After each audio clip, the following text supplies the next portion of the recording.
Para personas inquietas, Capital Radio. El remate, con Miguel Ángel González Suárez.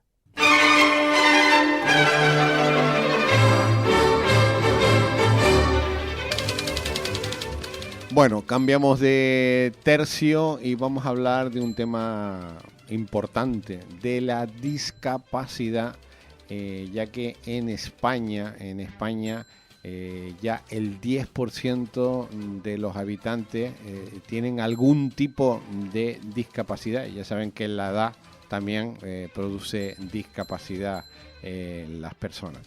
Y para ello vamos a hablar con Carmen, a ver si lo digo bien, Laucirica, que es la vicepresidenta de CERMI Canarias, que es el Comité Español de Representantes de Personas con Discapacidad. Carmen, buenos días. Hola, buenos días. Lo dije mal, seguro, ¿eh? No, lo dijiste bien. ¿De dónde viene este apellido? Pero lo has dicho bien, sí, sí. ¿De dónde viene el apellido? El apellido es vasco. Yo soy nacida en Guernica, Ajá. Pero bueno, llevo más de la mitad de mi vida en Canarias. Ajá. Pero, o sea, qué bonita ciudad, Guernica. Bueno, Sí. Vamos a hablar de discapacidad, pero lo primero de todo, de La Laguna, ya que hace un par de semanas se constituyó el Consejo de Discapacidad del Ayuntamiento de La Laguna, y allí por primera vez es la primera ciudad de España, no de Canarias, de España, donde se eligió la defensora de las personas con discapacidad. Uh-huh, así es. Bueno, es el primer ayuntamiento de toda España que hace este hito, ¿no? Yo no tengo el dato, no lo podría aseverar, pero creo que sí es así, y además, bueno, con esa consideración de defensora, porque en otros municipios pues puede haber personas más o menos dedicadas al colectivo de la discapacidad, pero en el caso de La Laguna han querido dar un paso más y nombrar a esta persona con esas características tan especiales que además hagan que las personas que quieran dirigirse al ayuntamiento sepan que tienen esa figura, ¿no?, reconocida. Bueno, pues ya saben que La Laguna, estos son datos del Ayuntamiento de La Laguna, es la primera ciudad en España que tiene la defensora de las personas con discapacidad. Bueno, hablemos de la discapacidad. Cuéntanos, Carmen, ¿qué es CERMI?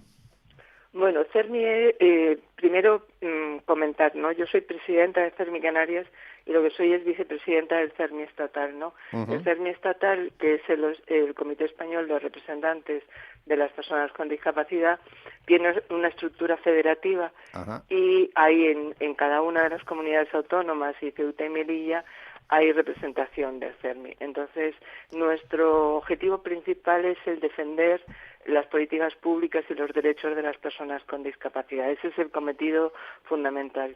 Y entonces, a través de los CERMIs autonómicos se trabaja más en lo que es la cercanía, nosotros en nuestro caso, pues intentar en la Comunidad Canaria sacar adelante los mayores avances para las personas con discapacidad de nuestra comunidad autónoma, y a nivel nacional, pues cosas tan importantes como es incidir en las políticas públicas nacionales, ¿no? Pues la defensa del artículo 49, el derecho al voto, todas aquellas cosas que se pueden hacer desde la sociedad civil organizada, con el apoyo obviamente del territorio, pero sobre todo llevado desde el CERMI estatal, ¿no? Uh-huh. O sea que es un trabajo ímprobo porque, como yo creo que todo el mundo que nos escucha lo sabe, hay muchísimas cosas que cambiar, que avanzar.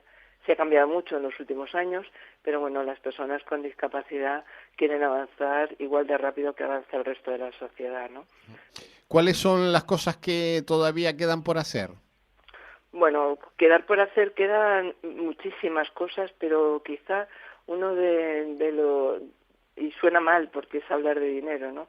Pero una de las cosas que más reivindicamos desde el colectivo es la sostenibilidad de las organizaciones, porque nuestras organizaciones son las que después aplican en lo que es en el territorio todo aquello que tiene que ver con los avances. Uh-huh. Y, por ejemplo, en Canarias, lo que es el CERMI no tiene una estructura, o sea, es la buena voluntad de las personas que lo integramos, pero luego por debajo de esa estructura hay muchísimas entidades que son las que luego dan servicio a las personas con discapacidad del territorio. Entonces, uno de los hitos fundamentales sería conseguir, y no es solo un problema de Canarias, pero en Canarias es muy acuciante, pues que esas entidades que se dedican a dar servicio por delegación del gobierno en muchos casos, pues estén financiadas.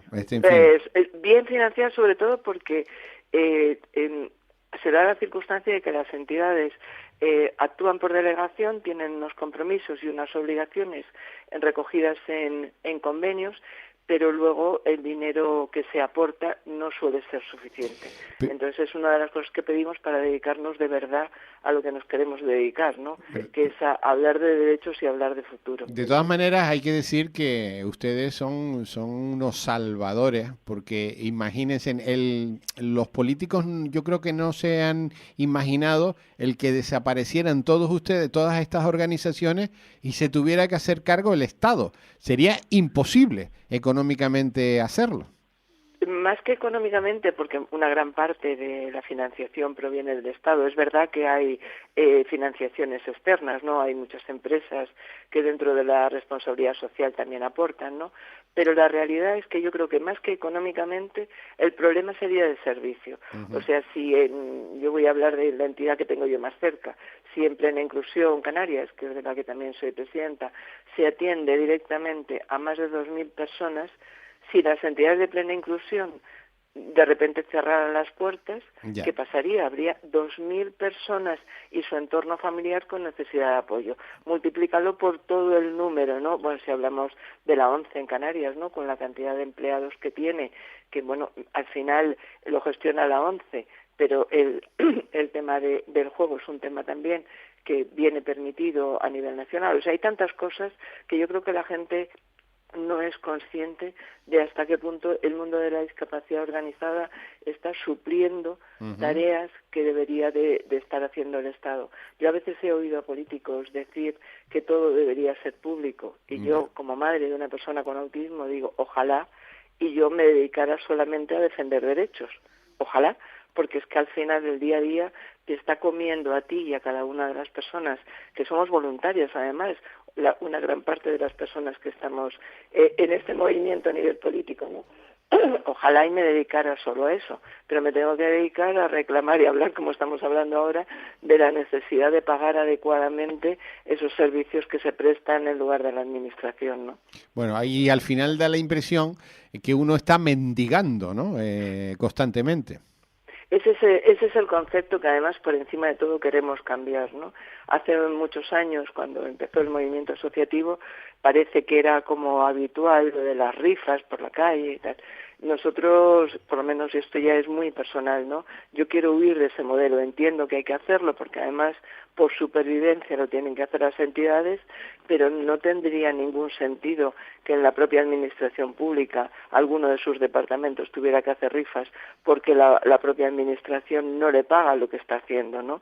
Entonces hay una separación clara entre la forma de financiar lo que lleva las siglas de la comunidad autónoma en nuestro caso, pero de cualquiera de los gobiernos autonómicos, a lo que pasa con las ONGs, ¿no? Entonces yo creo que es hora de cambiarlo porque debería de costar y pagarse exactamente lo mismo por un servicio dentro de la administración pública, a igualdad de servicio, pues igualdad de pago, y no es así, por desgracia.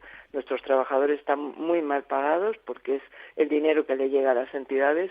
Somos ONGs, no podemos sacar el dinero de otro sitio, si no perderíamos esa característica de ONGs, ¿no? Entonces yo creo que es hora de hacer una repensada de lo que es este modelo para que nos pusiéramos de verdad a hablar de derechos y de futuro. Es que el día que ustedes se planten delante de los gobernantes de turno, los que estén, y digan se acabó, se creó un problema en este país, ¿eh?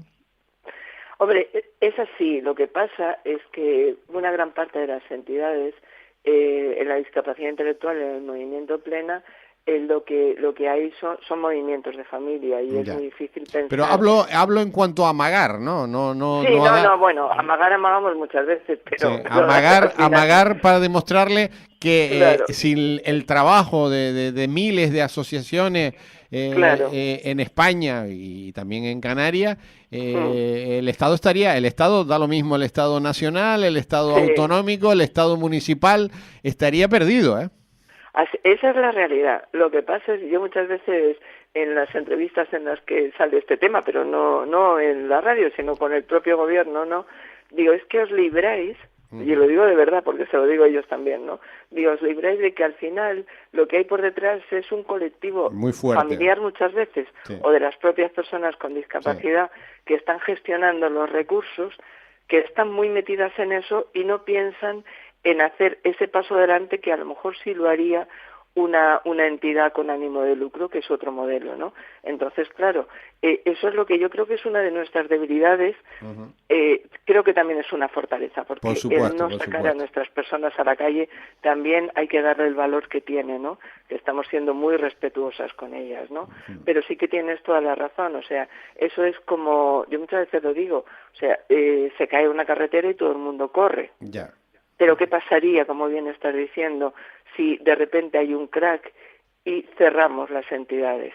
¿Qué pasaría? Bueno. Pues no solamente las personas... Se colapsan los hospitales, se colapsa la sanidad, se colapsa todo. Dejarían de poder ir a trabajar las familias Ya. que tienen a sus hijos atendidos en estos centros. Ya. Tenemos que pensar que además dentro de la discapacidad no hay, como las personas sin discapacidad, una edad en la que las personas empiezan a no necesitar un cuidado específico.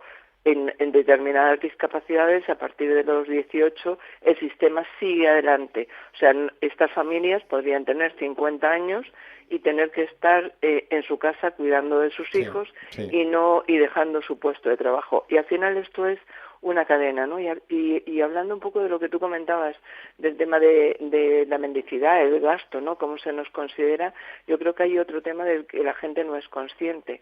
El colectivo nuestro es generador de empleo.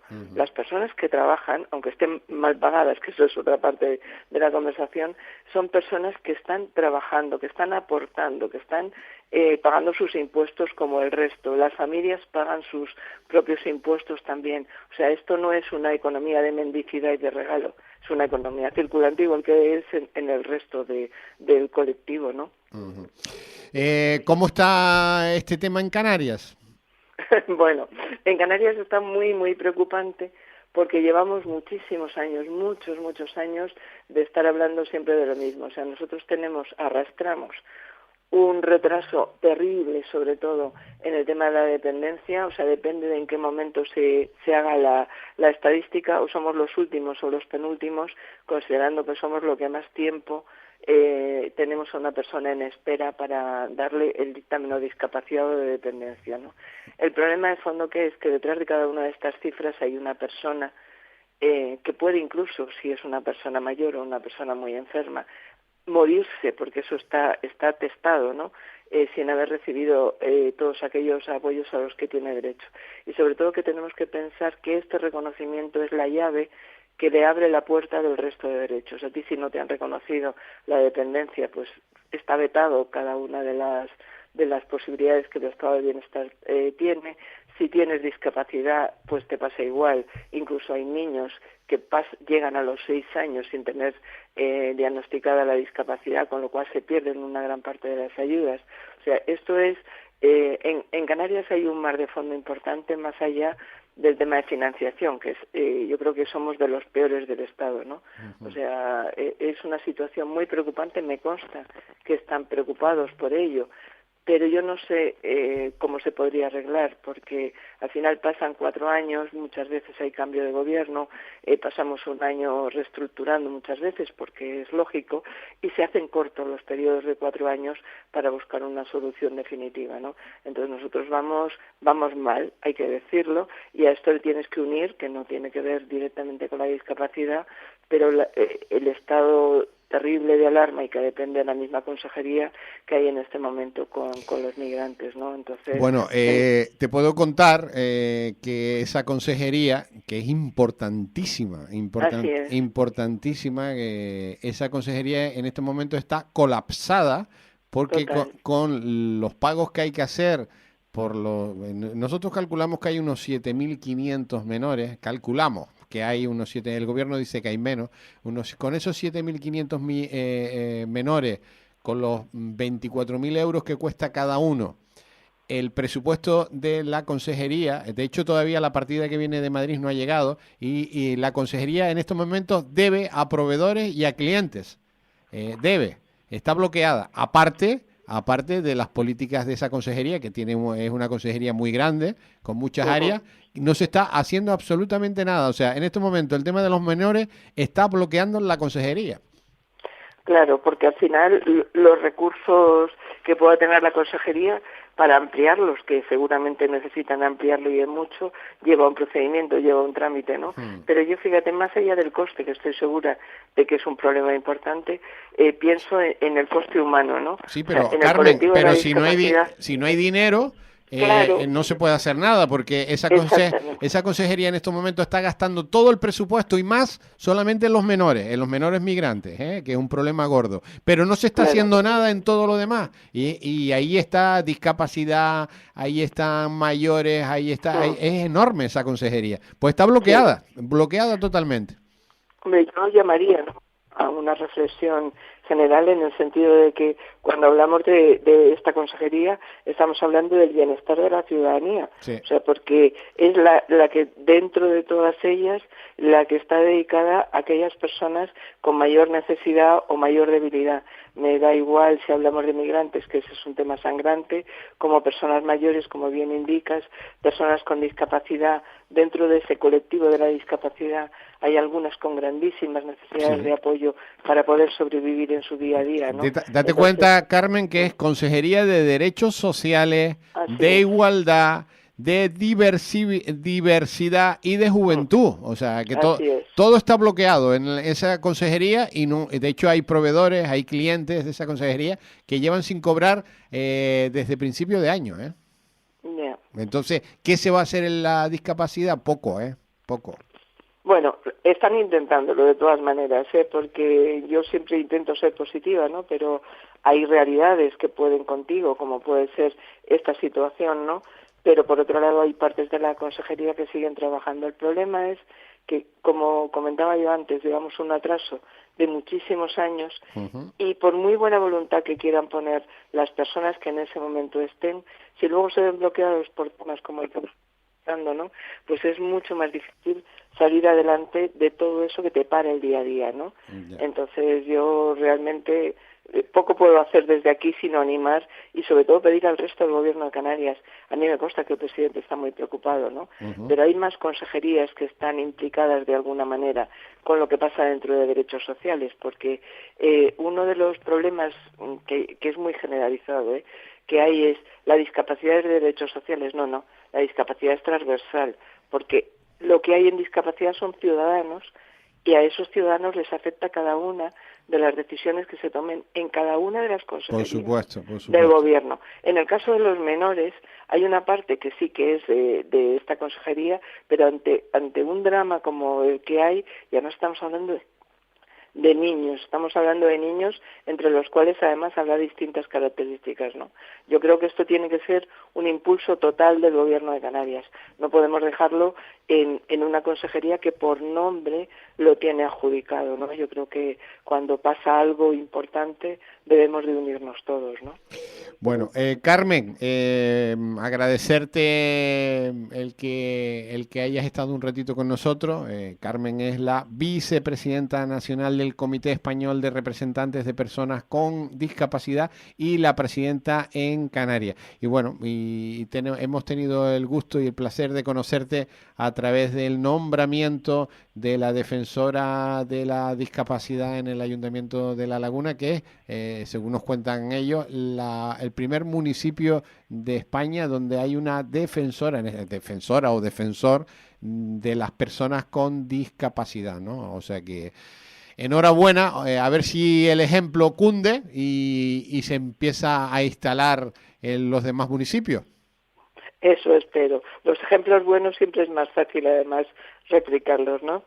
Bueno, pues agradecerte el que hayas estado con nosotros un ratito, a ver si lo digo bien, Carmen Laucirica. Genial, Miguel Ángel, muy bien. Vicepresidenta del Comité Español de Representantes de Personas con Discapacidad y la presidenta en Canarias de CERMI. Carmen, seguiremos hablando porque es un tema muy interesante, muy amplio, con muchas aristas, ¿no? Así es. O sea que toda la suerte del mundo y bueno, y esperemos hablar pronto. Cuando quieras, Miguel Ángel, un placer. Buen día.